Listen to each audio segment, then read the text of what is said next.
Many experienced travelers say Europe has some of the most creative pickpockets in the world. But here's what the travel guides won't tell you. Your life experience actually makes you a harder target than you think. In the next 9 minutes, I'm going to show you 7 proven strategies that make thieves walk right past you, plus the 3 pieces of common advice you should completely ignore. By the end, you'll go from worried about your trip to confident you can handle whatever comes your way. The truth about European pickpockets. Let's start with something important. Yes, pickpocketing happens in popular European destinations like Paris, Rome, and Barcelona, but the actual numbers might surprise you. Italy sees about 478 pickpocket incidents per million visitors. That sounds like a lot until you do the math. It means it's statistically rare, and most travelers never experience it. The bigger change? These thieves have gotten sneakier. They're not just grabbing wallets from back pockets anymore. They're using psychology, distraction, and teamwork to catch even alert travelers off guard. But once you know their playbook, you're already 10 steps ahead. The 5 scams hitting tourist hotspots right now? Let me walk you through the tricks thieves are using this year so you know exactly what to watch for. First is the petition distraction. You'll see this in Paris, Rome, and Barcelona especially. A group approaches with clipboards claiming they're collecting signatures for a charity. While you're reading their board or signing, their partner is quietly opening your bag. The moment someone with a clipboard approaches, politely say no and keep walking. Second is the map block. Picture this. You're enjoying lunch at a cafe when someone walks up with a huge map asking for directions. They hold it right over your table, completely blocking your view. While you're trying to help, their hands are under that map, sliding your phone into their pocket. If someone approaches with a map at a restaurant, step back and gesture for them to keep the map away from your table. Third is the stain technique. In Barcelona, they call it La Mancha. Someone spills something on you. Could be ice cream, a drink, or something that looks like bird droppings. Then they or their partner rush in to help clean you up. While you're distracted and looking down, they're emptying your pockets. If someone spills something on you, immediately protect your valuables first, then worry about cleaning up. Fourth is the bottleneck trick. This one's notorious on the London Underground. Someone blocks an escalator exit or a train door, creating a pileup of people. In that chaos and crowding, their partner is going through bags and pockets. If you suddenly find yourself in an unusual bottleneck, your first move is to secure your belongings, not to push through.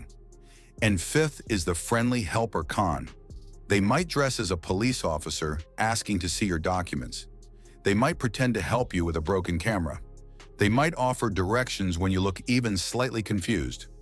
Remember, legitimate police rarely approach tourists randomly, and helpful strangers in tourist zones should always make you more alert, not less. Screenshot this section if you want a quick reference guide for your trip. Why your experience makes you stronger than you think. Here's something empowering that nobody tells senior travelers. You actually have advantages over younger tourists that make you a harder target. You've lived long enough to trust your instincts. When something feels off, you notice it. Younger travelers often ignore those warning bells because they don't want to seem paranoid or rude. You know better. You're more observant. You've spent decades watching people, reading situations, and picking up on things that don't add up. Those skills don't disappear just because you're on vacation. And let's be honest, you've survived rush hour traffic, raised children, managed difficult situations, and dealt with people trying to sell you things for years. A pickpocket in Paris? That's just another Tuesday for you. One traveler in our community put it perfectly. She said, "I raised 3 teenagers. Pickpockets have nothing on that level of sneakiness. So let's use that confidence and pair it with some smart protective gear. The gear that actually works without making you look paranoid." Let me be direct about money belts, those uncomfortable pouches you wear under your clothes. A lot of travel advice tells you to use them. But here's the truth. They're uncomfortable. They make you sweaty, they rub against your skin, and every time you need money, you're lifting your shirt and reaching down your pants in public, showing everyone exactly where you keep your valuables. There's a better way. Get yourself a good crossbody bag or a modern fanny pack. I know. You're thinking fanny packs aren't stylish. But here's the thing. Neither is getting pickpocketed. And just like Crocs, if you own it with confidence, nobody cares. Look for these features. Locking zippers that clip together. Slash-resistant straps, usually with wire inside. RFID blocking material to protect your cards from electronic theft. And a strap you can attach to a chair or fixed object if needed. Brands like Travelon and Pickpockets make excellent options, and you can find good bags for under $50. You don't need to spend a fortune to stay secure. Here's a simple trick nobody talks about. When you're going through crowded areas, wear your crossbody bag or fanny pack backwards. Put it in front of you with the zippers facing your chest instead of facing out. Thieves can't reach zippers they can't see. And here's my favorite practical tip. If you don't want to buy new gear, grab some cheap zipper clips or safety pins. Loop them through your zipper pulls to lock them together. It takes a thief extra time to undo them, and they don't want to work that hard. They'll move on to easier targets. Give this video a thumbs up if you're learning something useful, and consider subscribing for more practical travel advice designed for experienced travelers like you. Smart habits that make you a harder target. Beyond gear, there are some simple habits that tell thieves you're not worth the trouble. Create what I call a bubble shield. When you need to check your phone or wallet, stand with your back against a wall. This way, nobody can sneak up behind you. If there's no wall, turn sideways so you can see in both directions. Here's another one. When you're walking on the street, never carry your bag on the street side. Keep it between you and the buildings. Mopeds can zoom by and snatch bags on the street side, sometimes dragging people to the ground in the process. Pack strategically if you're using a regular bag. Put all your expensive items at the bottom, then cover them with a sweater or scarf. If someone does get into your bag, they hit your cover layer first and might give up before reaching the good stuff. Use your phone's digital wallet feature. Load your credit cards into Apple Pay or Google Pay.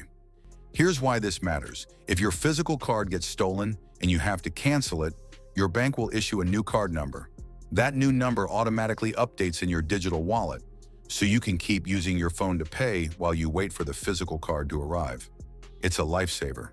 Before you leave home, write down the serial numbers of your expensive electronics. If something does get stolen, you can prove ownership, which helps with insurance claims and police reports. And finally, only take out what you actually need for the day. One credit card, one ID, maybe some cash for places that don't take cards. Leave your backup cards and extra cash locked up or hidden in your accommodation. If something does happen, you haven't lost everything. The 3 protection tricks nobody talks about. Let me share 3 simple tricks that make a huge difference. First, get some cheap little chains or lanyards for your phone. You can clip one end to your phone case and the other to your bag or even around your wrist. This stops snatch and grab thieves who try to grab phones right out of people's hands as they walk by on bikes or scooters. Second, if you're going to a crowded festival or event where pickpockets thrive, use your old phone instead of your expensive new one. Leave the fancy smartphone locked up and bring a cheaper backup. If you don't have an old phone, make your nice phone look terrible. Slap an ugly case on it, maybe add some stickers or tape. Thieves want quick, valuable grabs, not beat-up-looking phones that are hard to sell. Third, use those little cheap locks, or even just clips to secure your zippers. The kind you use for luggage works great. It doesn't have to be Fort Knox. Just annoying enough that the thief decides you're too much work. You don't need to use every single one of these tricks every time you leave your hotel. Just pick the ones that give you the most peace of mind for your situation. The bad advice you should completely ignore. Now let me save you from 3 pieces of common advice that sound good, but don't actually help. First, people say don't dress like a tourist so you can avoid pickpockets. That's silly. When you're standing at the Eiffel Tower taking photos, there's no hiding that you're a tourist. If you want to wear comfortable shoes in bright colors, go ahead. Thieves don't care if you dress like a local. They're looking for whoever seems distracted and has easy access to their belongings, not whoever has the best outfit. Second, some guides tell you to avoid eye contact with suspicious people. I disagree. If someone feels off to you, look them right in the eye. Let them know you see them and you're aware. Thieves don't want to mess with someone who's clearly paying attention. A confident stare tells them to move along. And third, forget what I said earlier about money belts being uncomfortable. Some people will insist they're essential. They're not. Yes, they work. But if you won't actually wear them because they're miserable, they're useless. Use gear you'll actually use comfortably. What really matters? Being an aware, confident traveler who takes basic precautions. Now pause here for a moment and leave a comment. What's your biggest worry about pickpockets on your next trip? Our community of experienced travelers might have some advice for you. Your hotel room, the risk nobody mentions.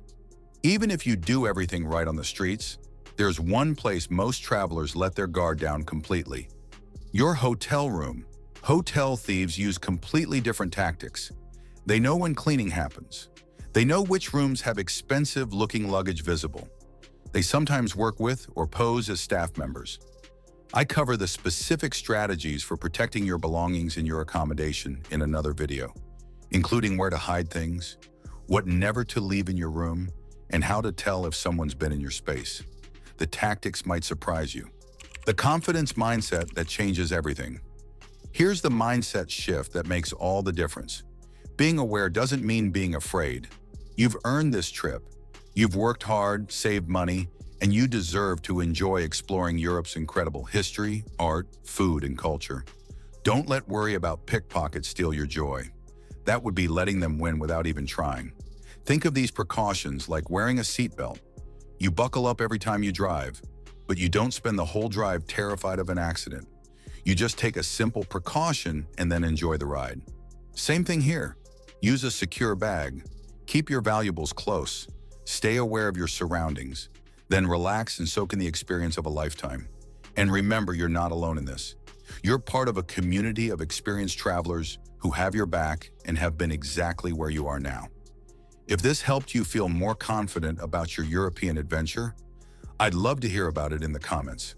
And if you're planning the trip of a lifetime, you know what to do. Safe travels and enjoy every moment.